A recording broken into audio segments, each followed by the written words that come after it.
No, doctor, no se ve No, nada. doctor, ya no se ve nada. Ok. Un segundo.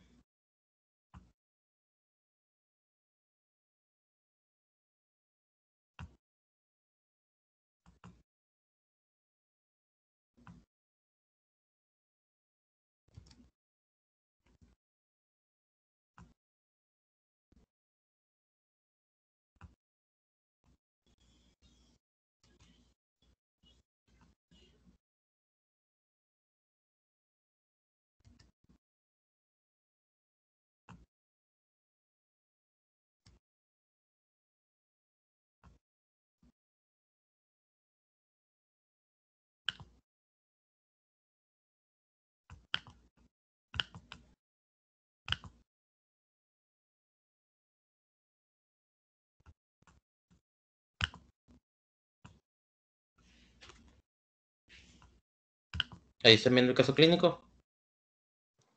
Sí, doctor. Sí, doctor. Ok. Este es un paciente que me tocó ver hace como unos 3 años o 2 años y medio más o menos. Estas son las iniciales. Un joven de 21 años de edad que en ese momento se encontraba desempleado.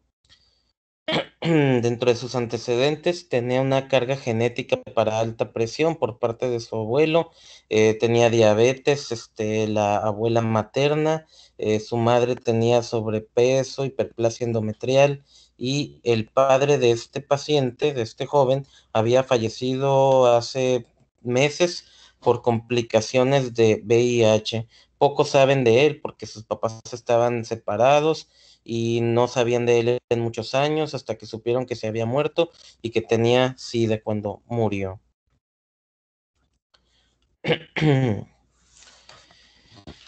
A ver, él es de aquí de Mexicali, vivía en una casa de madera en la colonia El Porvenir, creo que está por atrás del CETIS más o menos, es una colonia marginada de la ciudad, tiene 2 recámaras en donde viven 5 personas, incluyendo la mamá, la hermana y creo que un par de abuelos. Tiene perritos que vivían fuera de la casa y habían estado infestados de garrapatas durante el año anterior. También dicen que había muchos mosquitos por ahí en la colonia porque estaban cerca de un canal. Él refiere que su alimentación es buena en calidad y cantidad. Ok. El motivo de consulta había sido, a ver, un segundo. Epistaxis, no, esos eran antecedentes de él. Él dice que frecuentemente le sangraba la nariz, había tenido amibiasis 8 meses antes, para lo cual pues ya no estaba tomando ningún tratamiento. También él dice que sufre de mucha gastritis y todo el tiempo está tomando omeprazol. Este resto de los antecedentes personales estaban negados. Bueno, entonces su padecimiento actual inicia de esta manera. Estamos hablando de 17 de marzo del 2017, fue hace más de 3 años, con astenia adinamia. Un día después empezó a tener dolor de cabeza, holocraniana, dolor de cuello, náuseas y refiere dolor retroocular y vómito. Ahí está mal escrito esto, pero se entiende bien, ¿no? El siguiente día aumentó el vómito, de hecho empezó a vomitar en pozos de café y presentó fiebre. Fue a urgencias del Hospital General, en donde le dieron pues omeprazol inyectable y le dijeron que tenía que ver al gastroenterólogo por aquello de los vómitos en pozos de café. Me interrumpen si tienen alguna duda, ¿eh? El joven siguió con poco apetito, luego tuvo unas mioclonías leves del hemicuerpo derecho. El siguiente día, pues él va por la priva y acude con una doctora, con una gastroenteróloga, quien le hace una endoscopía y de hecho en el reporte de la endoscopía, además de que refiere que tenía una gastritis erosiva severa, también nota que el paciente tiene fiebre de 38 grados. por algún motivo le aplicó una dosis de ceftriaxona. Tal vez la doctora pensaba que la ceftriaxona baja la temperatura, o no sé, no se explica ahí realmente cuál es el motivo por el cual le dejó una dosis de antibiótico, pero bueno, hay muchos doctores que no saben de otra. Y pues le siguió dando el omeprazol y el paciente siguió con fiebre y se regresó a urgencias del Hospital General, en donde dicen, pues, quién sabe qué tengas, ahorita está el infectólogo consultando, entonces me lo mandó a la consulta directamente. Así que yo lo vi el 23 de marzo, ya con todos los antecedentes que ahorita se habían mencionado. En esa consulta lo encontré al paciente efectivamente febril, no le encontré ningún rash, neurológicamente se encontraba íntegro, nada más que sí tenía pues dolor de cabeza, que pues se le atribuyó a la propia fiebre que seguía teniendo, ¿no? Salieron esos antecedentes de que de hecho había tenido contacto con garrapatas el año anterior. Habían encontrado una garrapata ahí entre la ropa de cama de la hermana, y a toda la familia le dieron profilaxis con doxiciclina por la rickettsiosis, y pues nada más.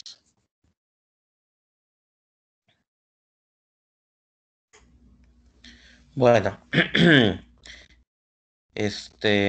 hasta aquí, déjenme ver. Ajá. Hasta aquí, el paciente, ¿qué harían con él? ¿Qué sugieren?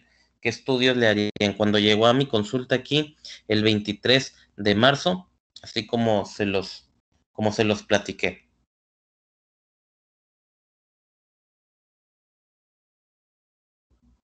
¿Qué piensan que pueda tener? ¿Qué estudios le harían? Pues lo primero, una biometría hemática, ¿no?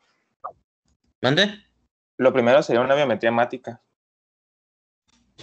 Ok, ¿qué te interesa encontrar o buscarle a esa biometría hemática? Pues me interesaría ver los glóbulos blancos, y también como tuvo vómito en pozos de café, también me interesaría ver cómo está la línea roja.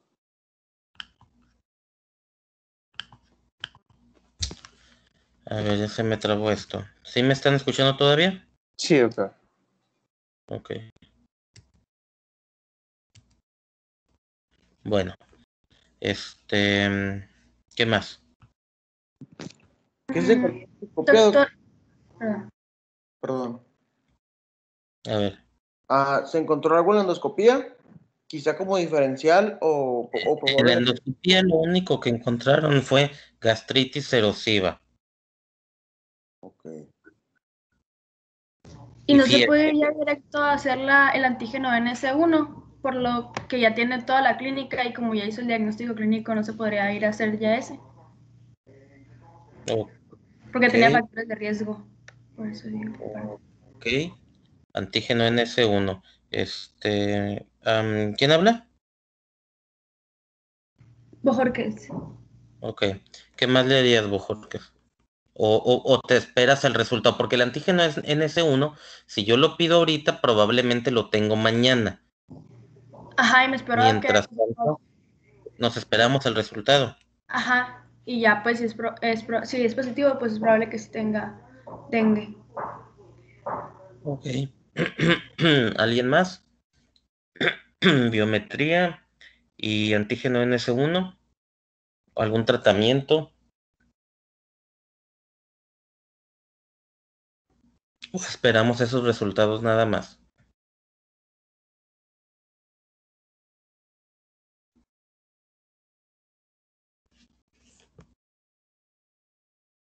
Nada más. Bueno.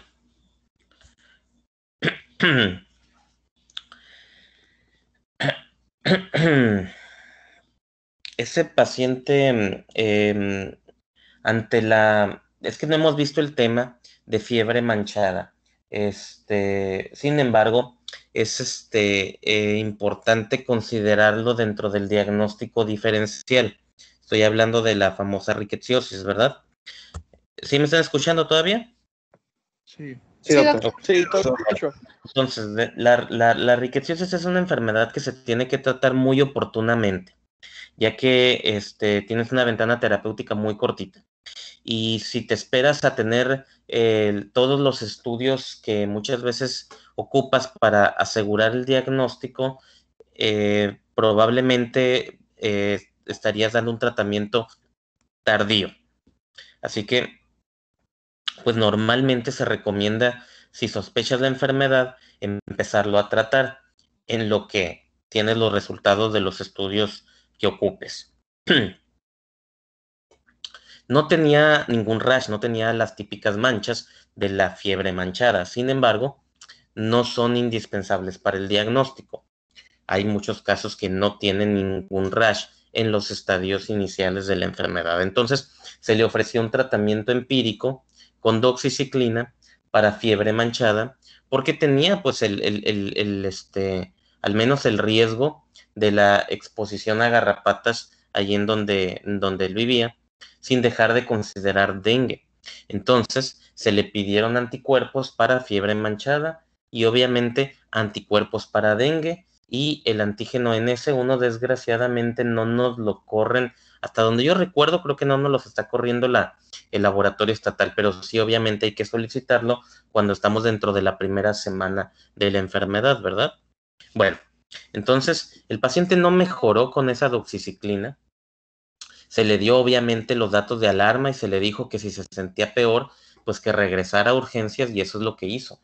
El siguiente día regresó a urgencias del Hospital General porque la mamá ya lo había notado, como dice aquí, con habla confusa, verborreico, con delirium y somnoliento. Entonces llegó a urgencias y pues lo primero que tienes que pensar en un paciente con esas características es que tenga una neuroinfección, ¿no? Seguía con fiebre y ya tenía trastornos del nivel de conciencia y estas ideas delirantes.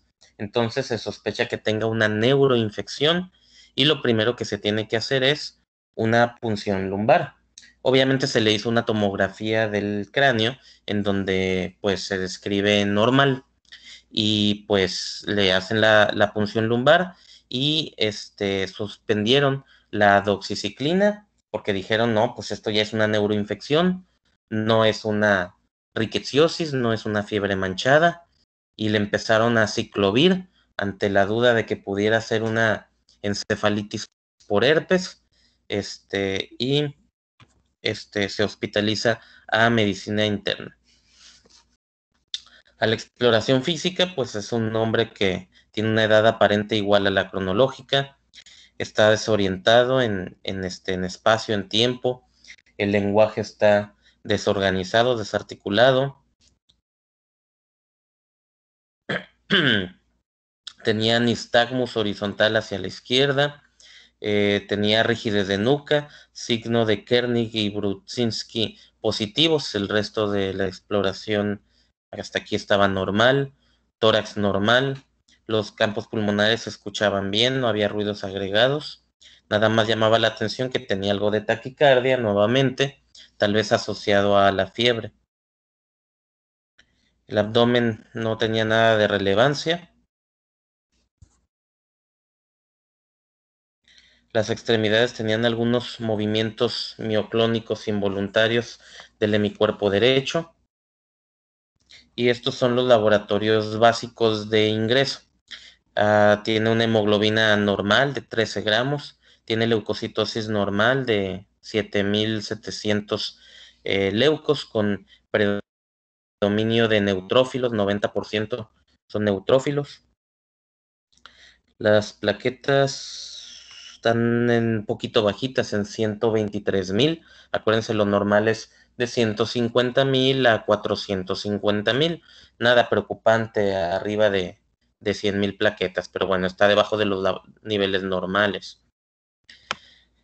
La glucosa está bien, la función renal está bien, las bilirrubinas y las transaminasas están normales. La albúmina un poquito baja en 3.3, lo normal es arriba de 3.5. DHL está pues, dentro de niveles normales. Los electrolitos séricos, una leve hipocalemia de 3.4, lo normal en potasio es 3.5, pero pues no es nada relevante. Sodio y el resto de los electrolitos estaban normales.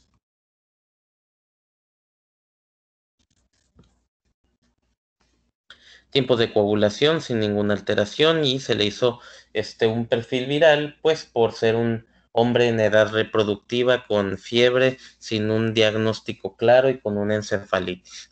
Tiene VIH, hepatitis B y hepatitis C, todo le salió negativo. Se le hizo una radiografía de tórax, que es básicamente protocolo para la hospitalización de pacientes a medicina interna. Pero bueno, no hay nada de relevancia, es una radiografía de tórax normal. Les había dicho que se le hizo una tomografía de cráneo, pues para no hacerlo más largo, como ya les había comentado, se reportó normal. Y obviamente, pues es muy importante el resultado del líquido cefalorraquídeo, en donde se describe un aspecto transparente con color agua de roca. El pH está normal, tiene una hipoglucorraquia de 44, que es acuérdense que esto es relativo a la glucosa sérica, pero como frecuentemente pasa, no se le hace una glucosa sérica simultáneamente al paciente. Entonces, no sé cómo estaba. Tiene una proteinorraquia de 260. Acuérdense que esta normalmente no deberían estar arriba de 40 las proteínas en el líquido cefalorraquídeo. Y tiene muchos leucocitos, que normalmente no debería de haber más de 10. Pues aquí tenía 89, con un franco predominio de mononucleares en 90. La tinción de Gram salió negativo, o sea, no le encontraron bacterias y tampoco se le encontró VAR. Bueno, entonces, con esto, ¿qué piensan? ¿Siguen pensando en lo de dengue? Fiebre manchada, alguna infección viral o algún otro estudio que quisieran tener.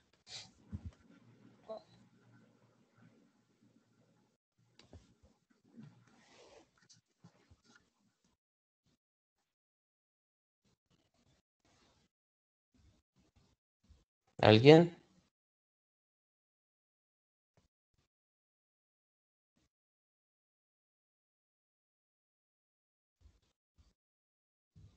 ¿Sí me están escuchando? Sí, doctor, nomás que el caso está Ya no sé ni qué peculiar, pensar. está peculiar el caso.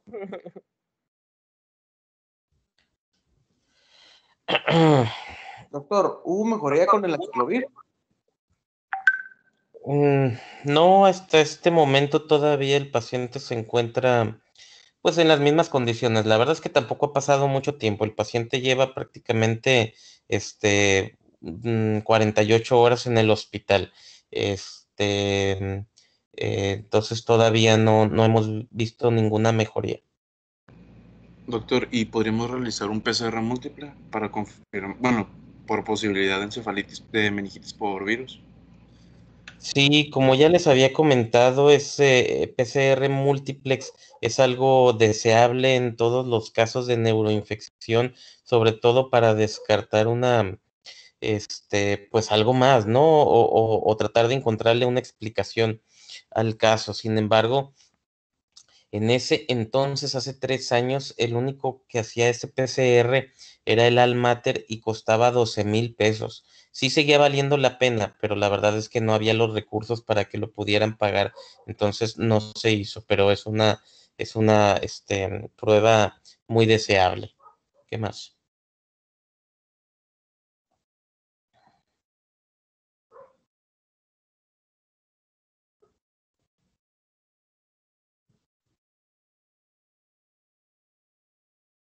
Se descartó tuberculosis meningia, ¿verdad, doctor? Pues eso es lo que ustedes tienen que decirme, si lo descartan o no lo descartan. Tienes una tinción de VAR en el líquido cefalorraquídeo negativo. Tienes eh, glucosa consumida, tienes proteínas elevadas, tienes células elevadas con predominio de mononucleares. Entonces, pues la sospecha ahí está. Díganme ustedes si lo descartan o no. Pues estaríamos pensando en una meningitis de origen viral. Pues lo único que podríamos hacer es iniciar la parte de la ciclovir de dexametasona, porque pues si no tenemos el PCR múltiple, pues no podríamos hacer nada específico y ver si mejora nada más. Dexametasona. Sí, ¿Por qué la dexametasona? pues ya tiene una encefalitis, una meningitis, sí, encefalitis. Ya tiene alterado el estado de conciencia. Ajá. Y pues Este, el líquido cefalorraquídeo salió con predominio de linfocitos y hiperproteína. ya vimos el tema de neuroinfecciones, recuérdenme. Sí, Ajá. Bueno, la dexametasona es un medicamento indicado para reducir la inflamación cerebral en el caso de meningitis bacteriana por Streptococcus pneumoniae. No se ha demostrado su beneficio en ninguna otra neuroinfección fuera de lo que es tuberculosis, pero tuberculosis no lo hemos visto.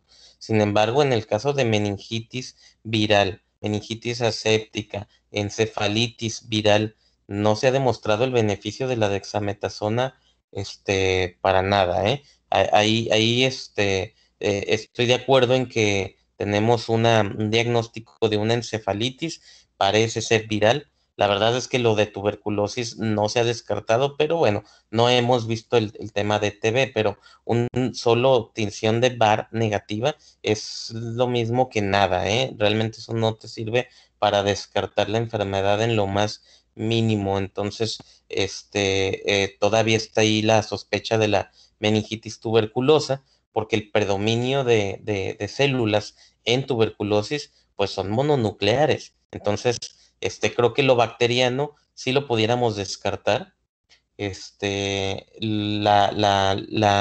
Lo viral es lo principal, la tuberculosis, en segundo grado. La fiebre manchada también es una posibilidad.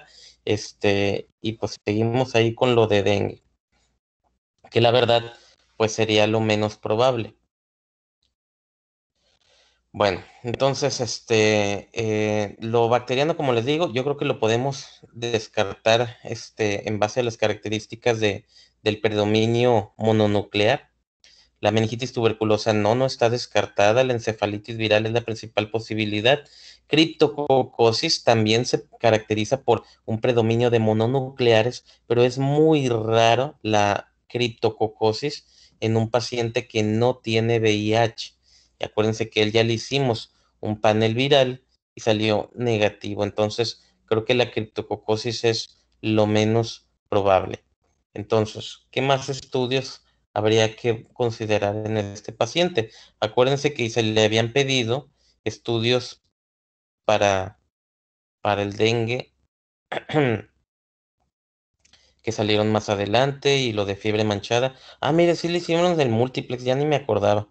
Salió el múltiplex acá, del 29 de marzo. Y pues aquí les recuerdo todos los microorganismos que busca esta prueba.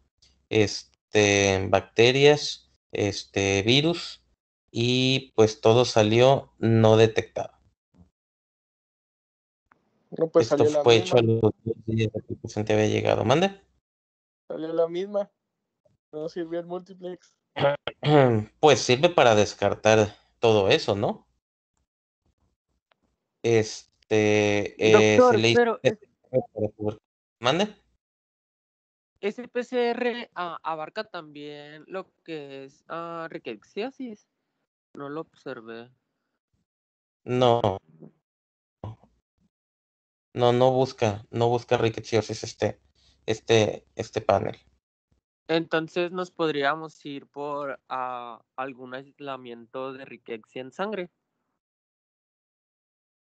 No es Aislamiento de rickettsia en sangre, ¿a qué te refieres? no sé si Hemocultivo. como una prueba para ver, no sé si muestra ah, inmunoglobulinas o no sé. Sí, esa prueba ya la habíamos pedido, nomás que todavía no teníamos el resultado. Esa prueba se le hizo desde que llegó el paciente a mi consulta. Ahorita Ok. le muestro el resultado. También se hizo un PCR para tuberculosis porque tuberculosis no está en el múltiplex. Pero bueno, salió negativo, como pueden ver aquí también, ¿no?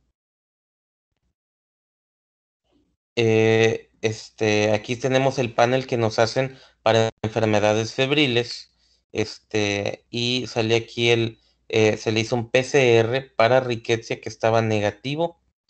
El IgM para dengue, esto es en líquidos, en sangre, perdón, en sangre, anticuerpos IgM para dengue positivo. Esta muestra se había tomado el día 24 de marzo, que fue cuando yo lo vi en consulta. Y el IgG para dengue, obviamente estaba negativo porque todavía era muy temprana la enfermedad. También se le hizo una resonancia magnética, que normalmente pues es parte del protocolo de estudio de los pacientes con encefalitis. Y pues nos encontraron estas lesiones focales hiperintensas a nivel de ambos lóbulos cerebelosos, pedúnculos cerebelosos medios, otras lesiones focales, porque acuérdense que el chavo tenía mioclonías, tenía unos movimientos anormales, tenía nistagmo, tenía signos de localización. Entonces, pues una tomografía no nos va a revelar nada de eso, pero una resonancia sí nos puede encontrar pues datos que sugieren meningitis y encefalitis focalizada. Entonces, pues básicamente nos sugieren una enfermedad infecciosa encefalopática. Tengo algunas de las imágenes, aunque creo que en este caso no las agregué. Pero bueno, entonces el diagnóstico finalmente fue una encefalitis por dengue. Y es un caso interesante porque la verdad es que la neuroinfección por dengue es muy rara. En realidad son bien poquitos los casos de encefalitis por dengue que se han descrito en la literatura. Causa mucho dolor de cabeza, pero encefalitis como tal en realidad es algo muy raro. Así que, pues aproveché este caso para, pues, digamos que recordar lo que ya habíamos mencionado en la clase anterior. Sin embargo, no quiero que se queden con la idea de que el dengue frecuentemente causa encefalitis.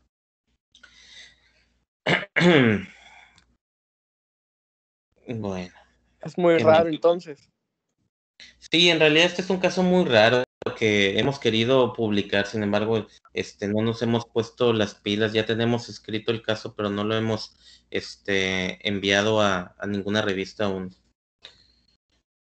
Es interesante, pero está difícil para uno. Sí, no, pues la verdad es que si no le hubiéramos pedido esas pruebas de dengue desde el principio, probablemente se hubiera quedado con tratamiento para tuberculosis, ¿eh? Y como ustedes saben, pues no hay ningún tratamiento específico para el dengue. Entonces, el paciente iba a mejorar eventualmente, pero se iba a quedar con tratamiento antituberculoso durante un año, porque normalmente las meningitis tuberculosas les damos un año de tratamiento. Y como le íbamos a dar tratamiento para tuberculosis, eventualmente le iba a mejorar, pues se iba a quedar con un tratamiento equivocado durante un tiempo muy prolongado. Y es un tratamiento muy difícil de tolerar, sobre todo para un joven que ya vimos que tiene una gastritis erosiva severa. Esa gastritis no tiene nada que ver con el cuadro clínico, eso solamente era un confusor. Así que qué bueno que se sospechó en dengue en su momento, porque si no, pues se hubiera quedado con la duda y con un tratamiento equivocado durante mucho tiempo. Esa es la estadística de casos de dengue en México desde el 90 hasta el 2016. La verdad es que no se hace una muy buena vigilancia epidemiológica en todo el país, entonces es un poco difícil de creerle a estas estadísticas. Pero bueno, como pueden ver, hay unos años en donde se describen muchos casos y muchos años en donde se describen muchos menos. ¿Qué es lo que generalmente hay en México? Principalmente es el serotipo 1. Antes, en los 90, pues era principalmente el serotipo 3. Luego fue más el serotipo 2 el que se encontró y últimamente es más que nada el serotipo 1. Y como ya les había mencionado, es de los más virulentos. Es como que los que se manifiestan más graves. Ya habíamos visto en la clase de ayer, o antier, la fisiopatología del dengue, el motivo por el cual agravan los pacientes, principalmente por la fuga capilar, que es lo que causa la hipotensión y el choque, que en este caso pues no fue tan grave, sin embargo pues se manifestó en el cerebro. Existen riesgos de sobreinfecciones, sobre todo neumonías en los pacientes que desarrollan esta infección y que se encuentran hospitalizados, aunque no es tampoco de lo más común. Aquí está el motivo por el cual luego una infección secundaria, me refiero a un segundo episodio de dengue, o sea, si te dio dengue hace 1 año o 2 años, y luego te vuelve a dar dengue por algún otro serotipo, las manifestaciones son más agresivas. Eso es algo que es muy, muy típico de esta enfermedad. La evolución, pues esta ya la describimos. También el cuadro clínico, esta tablita ya la habíamos visto. Es muy importante que recuerden, ¿no? Cómo el paciente, al momento que defervece, es cuando puede empezar a ponerse más grave. Esta tablita también ya la habíamos visto. La viremia generalmente dura poquito tiempo, menos de 5 días, y poco tiempo alrededor de ello es cuando puede salir positivo el antígeno NS1, al mismo momento en donde se empiezan a elevar los anticuerpos, principalmente el IgM, poco después el IgG, y el IgG puede durar positivo muchísimo tiempo después, cuando el IgM normalmente se negativiza dentro de los primeros meses. Esta prueba rápida para detectar el antígeno NS1 tiene una mala sensibilidad, pero es muy específica. O sea que si te sale positivo, prácticamente te confirma la enfermedad. Pero si sale negativa, no te lo descarta. La prueba de elección en los primeros días de la enfermedad, pues es la amplificación de ácidos nucleicos. Sin embargo, la mayoría de los pacientes no tienen acceso a este tipo de pruebas, sobre todo en los primeros días de la enfermedad. También puedes buscarlo en líquido cefalorraquídeo cuando el paciente tiene manifestaciones de encefalitis. Nada más que en el momento que se le tomó el líquido cefalorraquídeo al paciente, ya no estaban pensando en dengue, ya estaban pensando en lo de siempre, en un enterovirus, en un ecovirus o en un herpesvirus. Pero bueno, el IgM en el líquido cefalorraquídeo lo puedes encontrar en los primeros 5 a 7 días de la enfermedad con muy buena sensibilidad y especificidad. Aquí es un error. Aquí se refiere a la sensibilidad de la prueba. El IgG no ayuda con el diagnóstico ya que tarda más tiempo en salir positivo. Pero puedes utilizarla, puedes buscar la prueba, el antígeno NS1 también. Bueno, estas son las fases que ya conocen. La fase febril, que es pues cuando el paciente se empieza a sentir mal. Luego viene la fase crítica, que es cuando el paciente se le quita la fiebre, pero viene el síndrome de fuga capilar, hemorragias severas y trastornos multiorgánicos. Y luego la fase de recuperación, cuando el paciente empieza a desarrollar hipervolemia, porque muchas veces aquí en la fase crítica el paciente tiene una gran hipovolemia, le metes un montón de líquidos parenterales y luego el paciente se empieza a recuperar y todo el líquido que se había fugado regresa hacia la sangre y el paciente empieza con exceso de volumen y puede tener más riesgos de edema agudo pulmonar y edema cerebral. Bueno, El pronóstico es bueno, inclusive en el caso de la neuroinfección. Este paciente, de hecho, tardó tiempo en recuperarse, estuvo intubado, estuvo con una traqueostomía, o sea, salió del hospital con traqueostomía, en silla de ruedas y con mucha atrofia muscular. Tardó tiempo en recuperarse, pero después ya lo llegamos a ver caminando con andador en la consulta de rehabilitación física y pues para ahorita él ya debe de estar completamente recuperado, ya sin la traqueostomía, únicamente con un mal recuerdo de lo que fue una encefalitis por dengue. Entonces, pues bueno, ese es el caso. No sé si tengan alguna duda o alguna opinión, algún comentario adicional.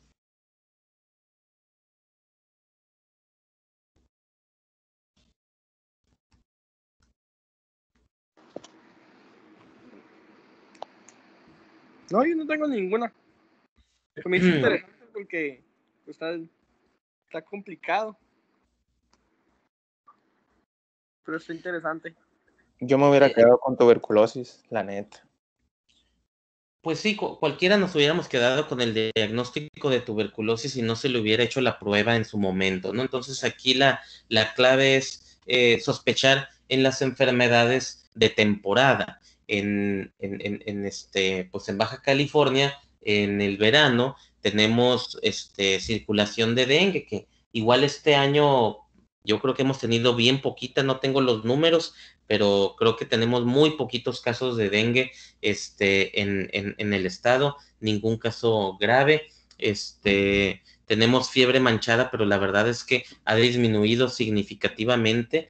Tenemos ya muy poquitos pacientes, trataré de darles los números, pero creo que no tenemos ni 10 casos en lo que fue de este año 2020. Obviamente la vigilancia epidemiológica no ha sido la mejor por la COVID-19.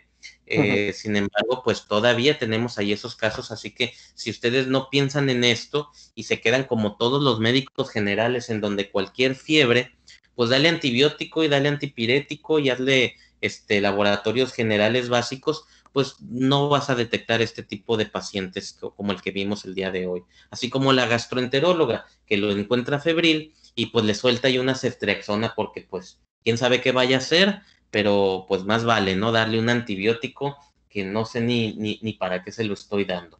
Y evidentemente pues no le servía de nada a este paciente. Entonces, piensen en qué enfermedades puede tener un hombre joven que le cause fiebre y que no le está dando ningún síntoma en especial.